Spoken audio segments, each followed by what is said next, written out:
14 से 25 साल की वो एज होती है जिसमें आपकी पूरी लाइफ डिपेंड करती है। कुछ लोग होते हैं जो इस एज को क्रॉस कर जाते हैं और क्रॉस करने के बाद जब बूढ़े हो जाते हैं, जब उनकी उम्र काम करने की नहीं रहती है, तब उन्हें अपने आप पर रिग्रेट्स होता है। उस टाइम पर ना तो उनके पास खुद का घर होता है कई लोगों के पास, और ना ही इतना पैसा होता है कि अपनी हर इच्छा पूरी कर सके।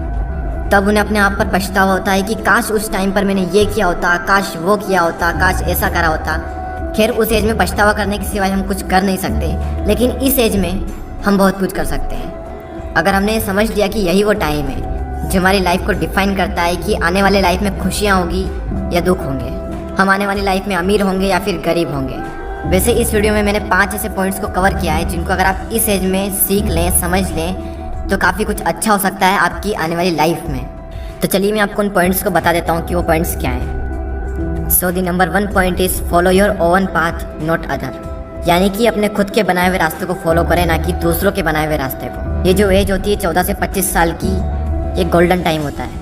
इसी एज में हम अपना करियर चूज़ करते हैं, बड़े बड़े डिसीजंस लेते हैं, अपने नए नए गोल्स बनाते हैं, गोल्स सेट करते हैं। इस जर्नी में आपको हज़ारों लोग मिलेंगे जो आपको सलाह देंगे, लेकिन सिर्फ 2-3 लोग ही मिलेंगे जो आपका साथ देंगे। हर इंसान अलग अलग अपनी अपनी नई नई सलाहें देंगे आपको। मैं ये नहीं कह रहा हूँ कि जो सलाह दे रहा है उसको इग्नोर करना है, उनसे सीखना है, उनको सुनना है। सुनो सबकी, लेकिन करो दिल की। आपको किसी भी इंसान को फॉलो करने की कोई ज़रूरत नहीं है, क्योंकि मंजिल आपकी है तो रास्ता भी आप ही का होना चाहिए। क्योंकि मंजिल भी आपकी है, चलना भी आप ही को है, जो मिलने वाला है वो भी आप ही को मिलने वाला है। तो क्यों ना रास्ता भी आप ही बनाओ। तो खुद का एक रास्ता बनाओ और उस रास्ते को छोड़ दो जहाँ पर भीड़ चल रही है, क्योंकि ये ज़रूरी नहीं है कि भीड़ जिस रास्ते पर चल रही है वो रास्ता हमेशा सही होगा। तो खुद का एक रास्ता बनाएं और उसे फॉलो करें बिना किसी डर के।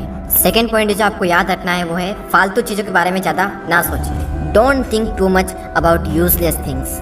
टीनेज जो होती है उसमें हमारा जो टाइम होता है वो गोल्डन टाइम होता है। तो फालतू की चीज़ों के बारे में सोचकर आपको कुछ भी नहीं मिलने वाला, उल्टा आप ही का नुकसान होने वाला है ये सब सोचकर। कई बार हम इसी फालतू की चीज़ों के बारे में ज़्यादा सोचते हैं जो हमारे कुछ काम की नहीं होती है, और फिर आगे चलकर पता चलता है कि जो मैं सोच रहा था वो मेरे किसी काम का था ही नहीं। फॉर एग्जाम्पल, किसी ने कुछ कह दिया तो हमने उसे दिल पर लगा लिया, बार बार ये सोचना कि वो क्या कहेंगे। इन चीज़ों के बारे में सोचकर आपको कुछ भी नहीं मिलने वाला, बल्कि आगे चलकर आपको पता चलेगा कि ये कुछ काम का था ही नहीं। तो अगर उस चीज़ को आप इस टाइम पर समझ लें तो आपको आगे चलकर कोई रिग्रेट्स नहीं होगा। तीसरा पॉइंट है लर्न अबाउट इन्वेस्टमेंट। अगर इस एज में आपने इन्वेस्टमेंट को सीख लिया तो आगे चलकर आपको काफ़ी सारे बेनिफिट हो सकते हैं। अगर आप शेयर मार्केट में इन्वेस्टिंग के कॉन्सेप्ट को सीखना चाहते हैं तो इस पॉइंट्स को पूरा देखें। स्टॉक मार्केट में अभी तक ज़्यादातर पेरेंट्स एफडी और गोल्ड में ही निवेश करते आए हैं, और वहीं यंगस्टर इक्विटी या फिर म्यूचुअल फंड के तरीके अपनाते आए हैं। शेयर मार्केट में इन्वेस्ट करने के लिए आपको डीमैट अकाउंट की आवश्यकता होती है। डीमैट अकाउंट में अलग अलग टाइप्स के चार्जेस लगते हैं। अगर कोई इंसान पहली बार इन्वेस्ट करना चाहता है और इतने सारे चार्जेस को देखता है तो वो इन्वेस्टमेंट के डिसीजन को होल्ड पर रख देता है। 5 पैसे लाया है स्टूडेंट और यंग लोगों के लिए स्पेशल ऑफर। अगर आपकी उम्र 25 साल से कम है और अगर आप निवेश करने के बारे में सोच रहे हैं तो ये ऑफर आपके लिए। आप अपनी इन्वेस्टमेंट की जर्नी को स्टार्ट करें बिना किसी चार्ज के, और ना ही आपको अकाउंट मेंटेनेंस का चार्ज देना है, और ना ही किसी भी तरह की ब्रोकरेज देनी है। चाहे इंट्राडे ट्रेडिंग करें या फिर डिलीवरी ट्रेडिंग। देखो, आपकी ज़िंदगी में सबसे ज़्यादा इंपॉर्टेंट 2 चीज़ें, आपके पेरेंट्स, और सेकंड नंबर पर है मनी। अगर आप इन्वेस्टमेंट के बारे में इसी एज में सीख ले तो आपको आगे चलकर ज़्यादा प्रॉब्लम्स नहीं होगी। आते हैं टेक अ रिस्क लो, क्योंकि यही वो एज है जिसमें आप रिस्क ले सकते हो।